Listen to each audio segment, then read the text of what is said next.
Parvati desperately wanted to marry Shiva. So she hired help, the god of Kamadeva. He's the original Cupid. Usually Cupid renders you quite stupid. So, he hid behind a tree and shot a flower arrow at Shiva.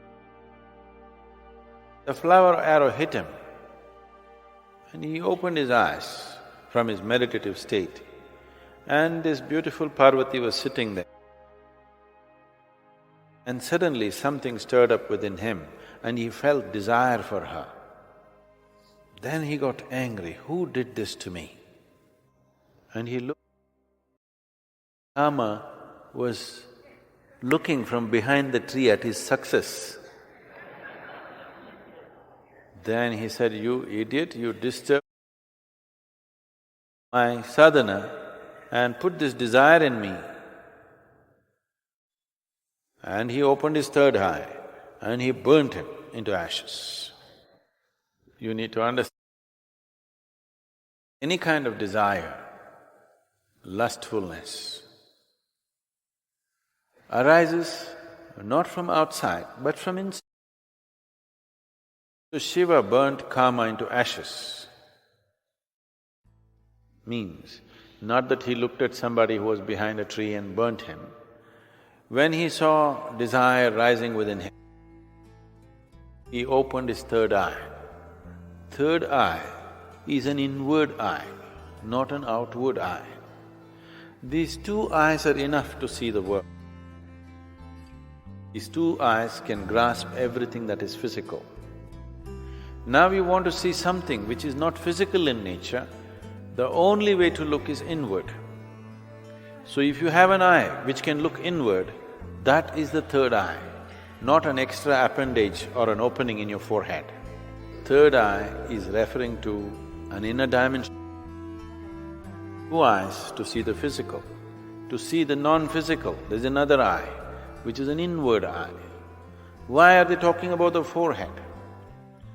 Because that is where it is located. Agna chakra. This is the chakra between the eyebrows, which is an inward vision, because it's all about turning inward. I noticed the chant you chanted this in the beginning of this event was different from the other ones. Can you explain it to us, and if there's any meaning to it or what changes are? We must understand, there is something called as a mantra, okay? Mantra means we say it's a pure sound. Why is one sound pure, another is not? Not like that. That is, mantra is significant for the sound of it, not for the meaning of it. Meaning exists only in your psychological space. There is no meaning anywhere in the universe except in the human mind. But there is sound, because sound is a reverberation. And today modern science is talking about how there is no matter, everything is reverberation. There's just energy reverberating. So sound is an existential reality. Meaning is a psychological thing. Most of he's the expert, I have not read those things, I have not studied anything. But essentially, the essence of what is offered in the Eastern structure of learning is largely the impact of sound. How? Because creation is seen as a complex amalgamation of sounds, and certain sounds are key sounds. And when I say a key, suppose you're locked in this room and I give you a key to freedom. But you saw this, you have no concept of key in your mind. You put it in your ears and turned it, you did this, you try to stick it in the wall, this, that, it doesn't work. Only if you put it into that particular hole and turn it in a particular way, it opens up a world for you. So a mantra is significant for its sound. Meaning is a psychological and social thing. Meaning is meaningless, really. But sound exists. So, the science of using the sound to create certain atmosphere within yourself and around you is what it is about. Meaning is just made up by us.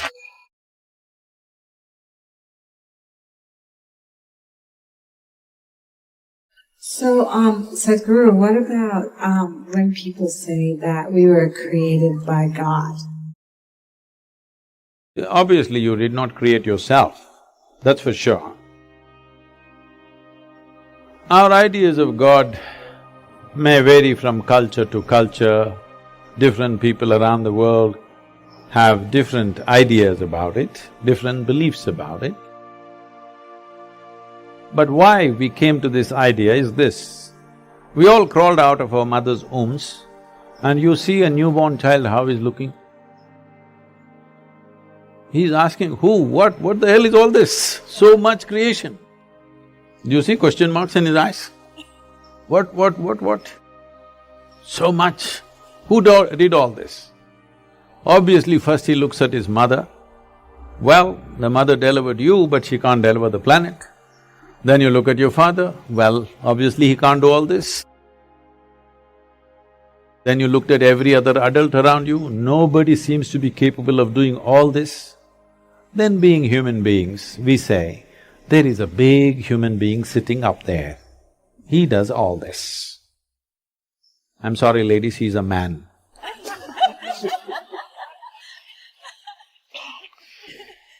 Because we are human, we are thinking a big human is up there. But it's a fact that we did not create this, isn't it? Neither this nor this. We did not create this, we meddled with it. We meddled with it, we muddled with it, but we did not create it, for sure. So we need an explanation. This is a choice you have. Do you need an explanation or are you willing to explore? If you explore, you will come to one kind of situation within yourself. If you come to agreement with some explanation that somebody gives you, the only choice is either to believe it or disbelieve it. If you believe it, you will become confident. It'll not bring any clarity, it'll bring you confidence. If you disbelieve it, you will be confused. If you're joyfully confused, it's very wonderful. But most people don't know how to handle their confusion joyfully. When they get confused, they make themselves miserable. But the most wonderful thing in human intelligence is to recognize what you do not know as you do not know. Everything that you do not know, you believe. This is a serious problem. We have done terrible things to each other simply because I believe this, you believe that. Continuing to do it even now, isn't it, across the world? Because I believe one thing and you believe something else. Now, if I let you live, my belief will suffer. The best thing is you're dead. Yes because you believe something else is the truth and I believe something else is the truth, now both of us can't live in one place. We can pretend for some time. When it comes to real issues, we can't be in one place. Why is it it's so difficult? If you really have a working intelligence, you must be able to see what I do not know as I do not know, isn't it? Is it not very human and very wonderful to see what I do not know, what's the big deal about? If you see I do not know is an immense possibility. Only when you see I do not know, the possibility of knowing becomes a reality. If you see I do not know, the longing to know, the seeking to know, and the possibility of knowing becomes a living reality. Everything that you do not know, you believe. You have to be only among your kind. If you are with another kind of people, either they should not exist or you should not exist, that's all it'll lead to. So this is something that we have to come to, because human intelligence is at its best when it does not know. If I just think I know, I will become stupid because I have my conclusions about everything. If I see I do not know, intelligence is full on, isn't it? You want to keep your intelligence in a working mode or a off mode? You saving it for another place? No, I want to know because it looks like that. A lot of people are saving it for elsewhere. No, you need it here. If you need it here, please look at this and see. If when you see I do not know, you become very conscious, very aware, very alert, is it true? When you think I know, you do the dumbest and idiotic things, very gross things, yes or no? If you really see I do not know, you have fight with nobody. You have no fight with anybody, isn't it? I know is always a fight. So in the yogic culture, there is a phenomena. I'm calling this a phenomena because today, this evening you may not understand what I'm saying, but if you invest some time and energy, you will understand. We identify with our ignorance, never with our knowledge. Because it doesn't matter how much you know, if you read the libraries on the planet, still what you know is the minuscule in this existence, isn't it? Hello? But your ignorance is boundless, yes or no? So, if you're identified with your ignorance, you will be borderless, boundless human being. If you're identified with your knowledge, you will become a constipated human being. Constipated means it happens little by little. This is how life is happening right now. Little by little it is happening. It is not happening in a beautiful way. It is little by little. We have to strive to find one moment of joy somewhere.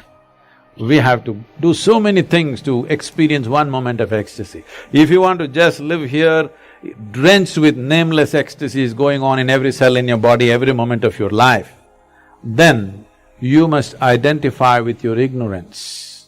You must come to terms with your ignorance. If you come to terms with your ignorance and pay enough attention, if you're ignorant, you naturally pay attention, isn't it?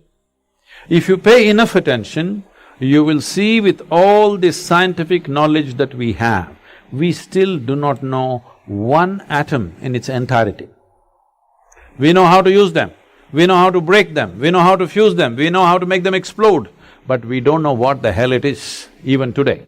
Yes or no? So if you pay enough attention, you clearly realize you don't know a thing. Well, he asked that question, this is all I did. When I was just 4.5 years of age, I suddenly realized I don't know a thing. So if somebody gave me a glass of water, I'm just looking at the water because I do not know what is water.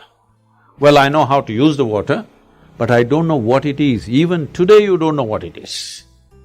If I find a leaf, I'm staring at it for 4-5 hours. If I sit up in my bed, I'm just staring at the darkness for the entire night. My dear father, being a physician, he started thinking I need psychiatric evaluation. So this boy is simply staring at something all the time. My problem is I look at this, I still don't know this, so I'm not able to shift my attention to anything else. If I look at this, I'm just looking at this because I've still not figured this out. So if you pay enough attention, this universe opens its doors only to those who pay enough attention. Whichever door has been opened for you in your life has opened because you paid attention to that dimension of life, yes or no? That's the only way it works. Now, if your attention is such, it is not seeking anything, but it's simply attentive. It pays attention to everything. It does not decide an elephant is more important than an ant. It just pays attention to everything because this is the nature of creation. If you look at an ant, have you paid enough attention to an ant ever? I spent a lot of time with them. Believe me, it's one of the finest machines on the planet. Yes or no? If you had a car like this, you could do all the California deserts effortlessly. It's such a fine machine, it's not a simple thing. If you pay enough attention to the ant, you will realize whatever created this ant, it did not pay any less attention to the ant than it paid to you. Yes or no? Then who the hell are you to decide who should get more attention and less attention? It is just that you have to sharpen your ability to pay attention, not to any particular thing, just simply pay attention. If you pay enough attention, is it true this body, though you gave food from outside, this body was created from inside? Yes? So whatever is the source of creation must be functioning from within you, isn't it? Is it? So, when you don't know what is the nature of the source of creation, you may use in English language. In India we have many words. In this part of the world you may call it God. It's just your explanation for the source of creation, isn't it? Because you have no explanation for the creation, you saying, God made this. We have 1,000 names for that, all right? But fundamentally, we are trying to explain the source of creation. Is it true in your experience, the source of this life's creation is functioning from within you? If it's functioning from within you, if it's somewhere up there and you missed it, it's okay. If it's happening from within you and you missed it, isn't it a tragedy? Hello? If the source of creation is throbbing within you and you did not notice it, are you not a tragedy? So my entire life and work is to just avoid the tragedy for people.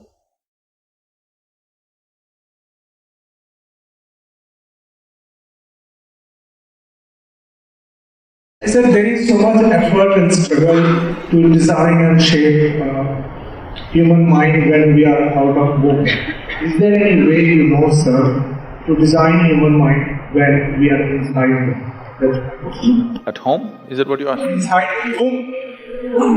Whoa. Who is pregnant?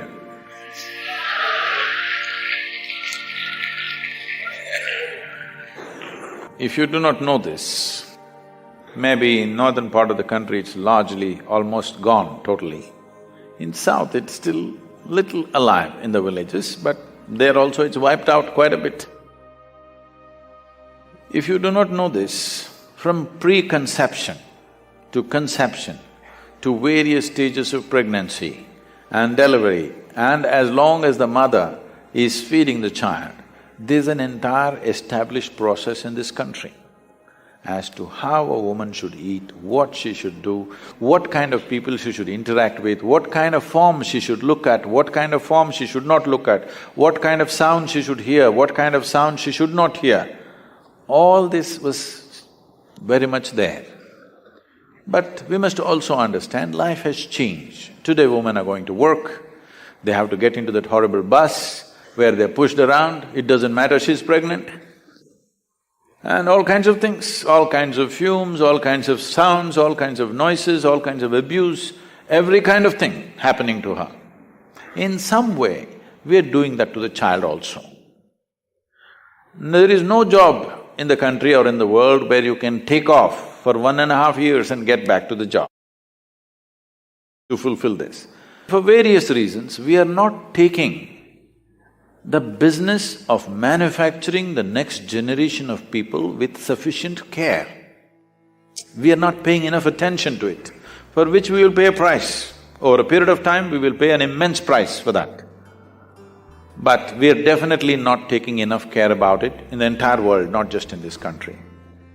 Because we've got all kinds of social situations which does not allow that space for a woman to dedicate that kind of time and attention. See, being pregnant is not just about reproduction. We're literally manufacturing the next generation of people, isn't it? Is it not important, of all the products that you produce on this planet, is it not most important that we produce wonderful human beings for the future generation? Is it not the most important thing? But we have created a social situation and an economic situation where there is no such possibility to take care of these things. To whatever extent individual women or individual families can take care of it, they can take care of it, but for the larger society it's out of question because things have changed, you can't turn it back just like that. The intelligence of the body is such, if you already do not know this.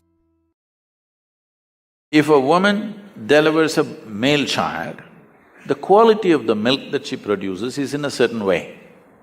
If she delivers a female child, the quality of the milk is totally different. If she delivers twins, one male and one female, one breast will ooze certain type of milk, another breast will ooze another kind of milk. This is the level of intelligence invested in this body. We have to treat it with that much care. This is not some crude machinery. This is the finest piece of technology on the planet, isn't it? Yes or no? This is the finest thing. In the entire evolutionary scale, these millions of years of work that nature did to produce this, but in our desperation for economic well-being, I think we are not paying the kind of attention that this needs, the kind of care that this needs so that this can function at the highest level and can also produce human beings for the future who are of a certain kind. So how to develop the brain when they're in the womb? It's very important that the atmosphere in which the child is growing up is kept in a certain way, at least amount of disturbance, with right kind of reverberations, right kind of sounds, right kind of food, everything. Today, they're barely nourished, the pregnant woman in most part of the country, they're barely nourished. Where is the question of right kind of vibrations, right kind of atmospheres? One thing we can do for this is, every home, if possible, every working place, we can have a consecrated space. Today, slowly they're coming up with instruments which can measure the reverberations of certain objects.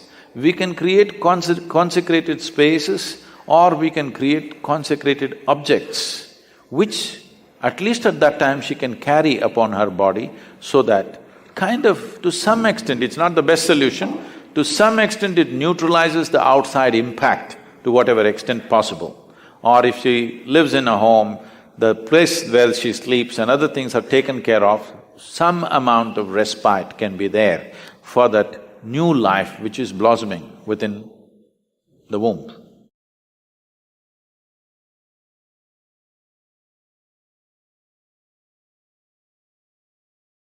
What is it that can be everywhere? I want you to look at this. Think of one thing that can be everywhere.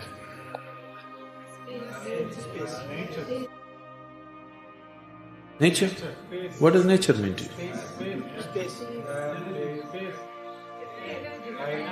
See, energy can be here, not be there, isn't it? No. See, there can be see, energy means it has a physical presence. So, there is energy here, maybe there is no energy there, it's a possibility, isn't it? What is it that can be everywhere? Oh, you're… Huh? Nothingness. Nothingness is the only thing which can be everywhere, isn't it? You don't like it? Now, you're flying up there, you're flying within the atmosphere, so there is something. Suppose your airplane takes off and flies beyond this atmospheric space. What is there? Total nothingness, isn't it? If you look up in the sky in the night, what do you see? Stars. But I want you to understand, stars are just tiny specks out there. The large mass is just vast emptiness, isn't it? It is in the lap of this nothingness, small somethingness is happening. Your planets, stars, galaxies are just little happenings in the vast emptiness of space. So nothingness is the only thing which can be everywhere. So if nothingness is all that can be everywhere, today modern science is proving to you beyond any doubt, everything is coming from nothing and going back to nothing. Do you know this? Do you know modern science is proving to you your theory of relativity, quantum theory and now the string one, they're all out to prove to you that everything comes from nothing and goes back to nothing. A whole galaxy of stars, many times they just collapse into themselves and become nothing. Some of them explode and become supernovas, but many of them just collapse into themselves and just become nothing. These are called black holes. So, everything comes from nothing, goes back to nothing. What you call as creation is just a small happening, a brief happening, maybe a few 100 million years, but still, in the vastness of the space, it is just a small, brief happening.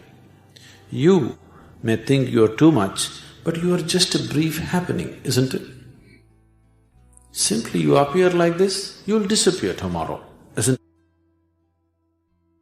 This planet also, it is appeared like this, it'll disappear tomorrow. But the vastness of the space is always there. It is in the lap of this space, everything is happening. It is in the lap of nothingness, somethingness sprouts and dies, sprouts and dies. So everything is coming from nothing.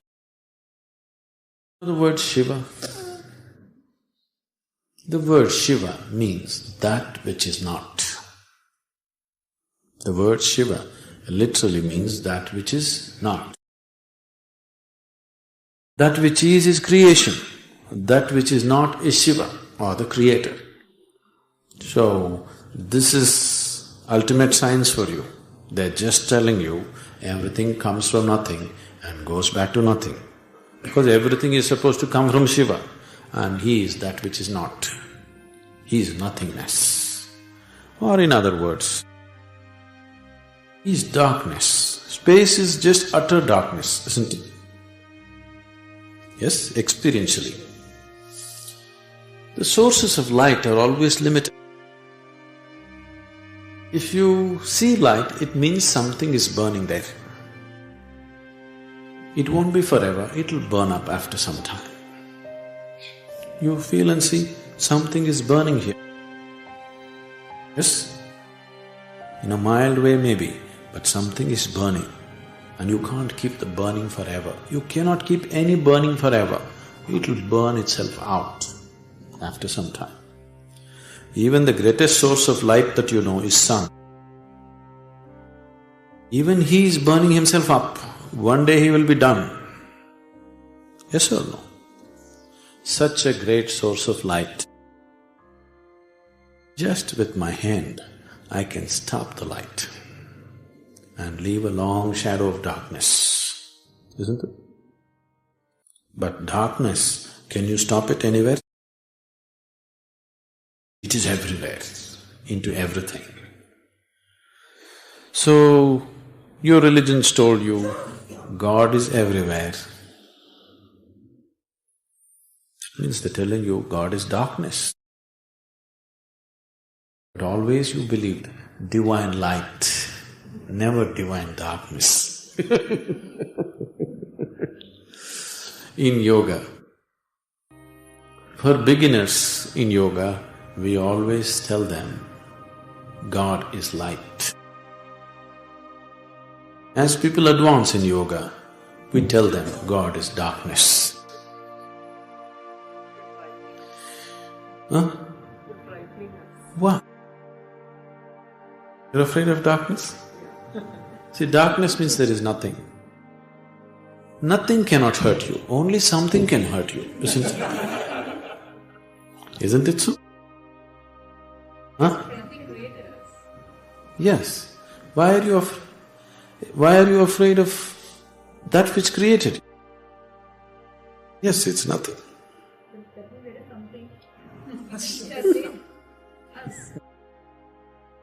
See, there was some time ago this philosophy, some time ago modern science believed nothing can be actually created or destroyed.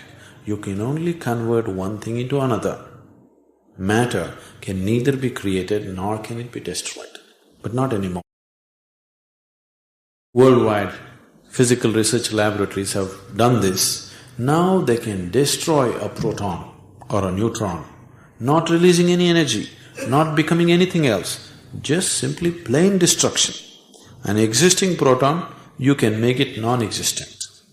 And in vacuum states, where nothing is, they can produce what is called as virtual protons and virtual neutrons. One of the experiments happened in the coal or gold mines. Do you know this?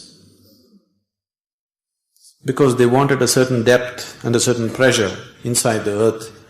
In 5 different places on the planet, they conducted a very significant experiment about 8-9 years ago. One point was coal or gold mines near Bangalore.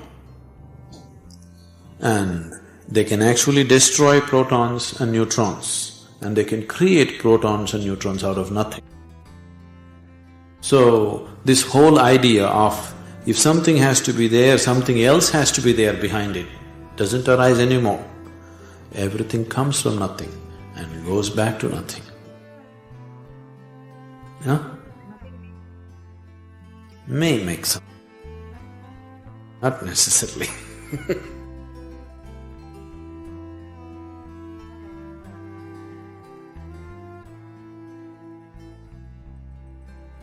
If anything has to happen, a right kind of atmosphere is very crucial.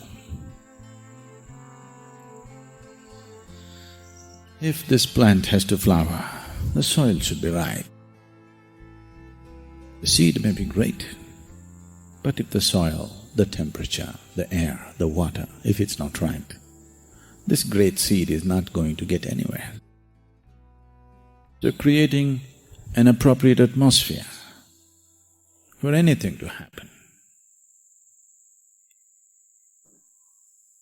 is most important. Life happens because of ambience. It is the ambience of your mother's womb which made you who you are right now. It is the ambience of the family and social situations which slowly shaped you the way you are. This is something that people have not taken enough care about.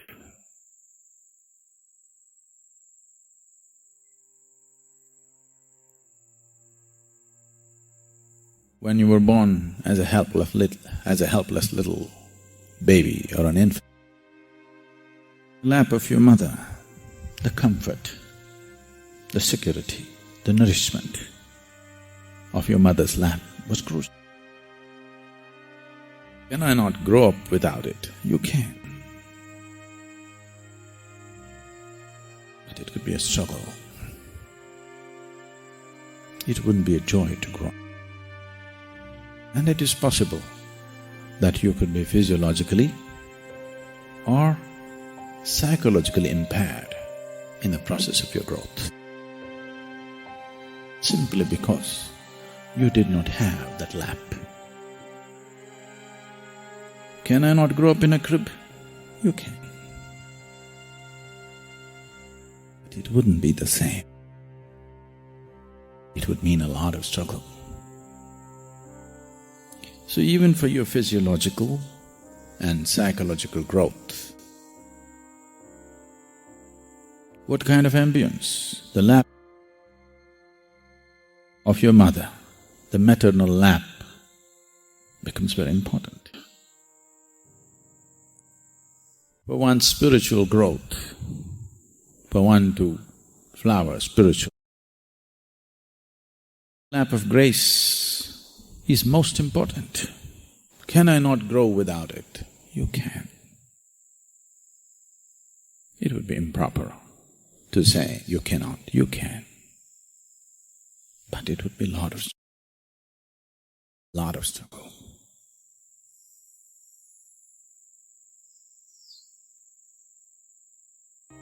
I don't see many here who would be capable of that kind of struggle. They would only give up. Because it takes almost inhuman attitude towards yourself. If you have to grow without grace, you have to be literally inhuman to yourself, very hard upon yourself. Otherwise, simply you will go in circles not knowing what you're doing. Is it the cruelty or the inhumanity of it which makes you grow? No. This cruelty and inhumanity makes sure that you don't go the wrong way. The people who chose very hard ways of doing things, they have chosen that way because they are orphan seekers. Without the lap of grace, they are trying to grow.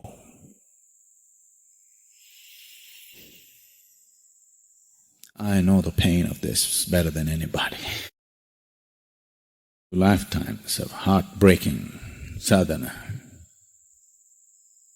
Really, body anyway breaks. For some people their hearts break before their bodies break. But there are some others, they won't let their hearts break because they made themselves like stones. So body breaks first. But slowly, that also begins to break. Fortunately,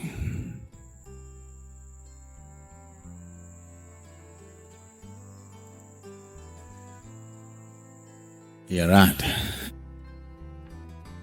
But probably it took so long because I made myself like this. Even if God appears, I cannot bow down to Him. I filled myself with such sense of pride and hardness that even if God appears, I cannot bow. It took 2 lifetimes of softening up, full-time softening up, not part-time, I want you to know, full-time.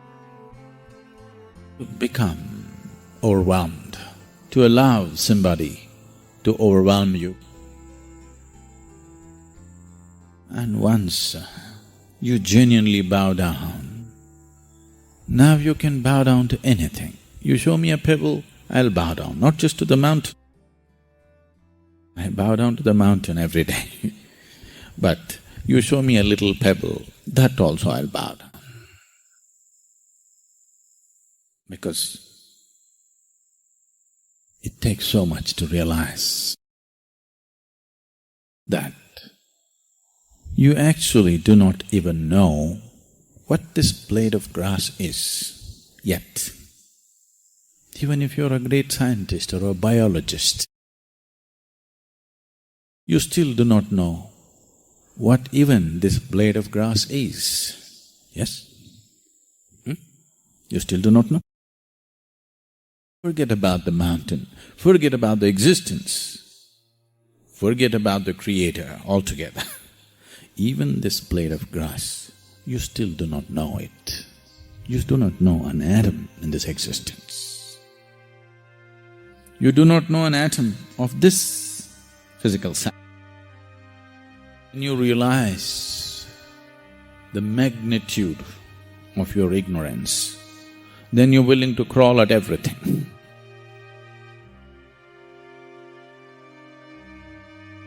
When you come from an assumption, because of the bits and pieces of information that you have collected, when you come from the assumption that you know, your spine becomes like a steel rod and you cannot bend. You cannot bow at any. And through lifetimes like steel. Steel is not strong. Only a fool thinks steel is strong. Steel is strong if you want to do menial jobs. If you want to do the highest thing that a human being can do, you will see steel is not strong. That's not the kind of strength it takes. So to be in the lap of grace, and doubly to be in the grace of such a large establishment. It's a fortune.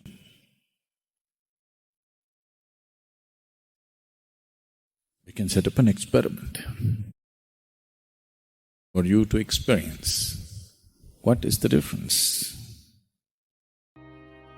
If I make you walk, just walk away a kilometer or two, and with your eyes closed, we'll help you. We will make sure that you don't walk into anything. With your eyes closed, maintaining a certain level of awareness, you walk. You will see a distinct difference taking you up.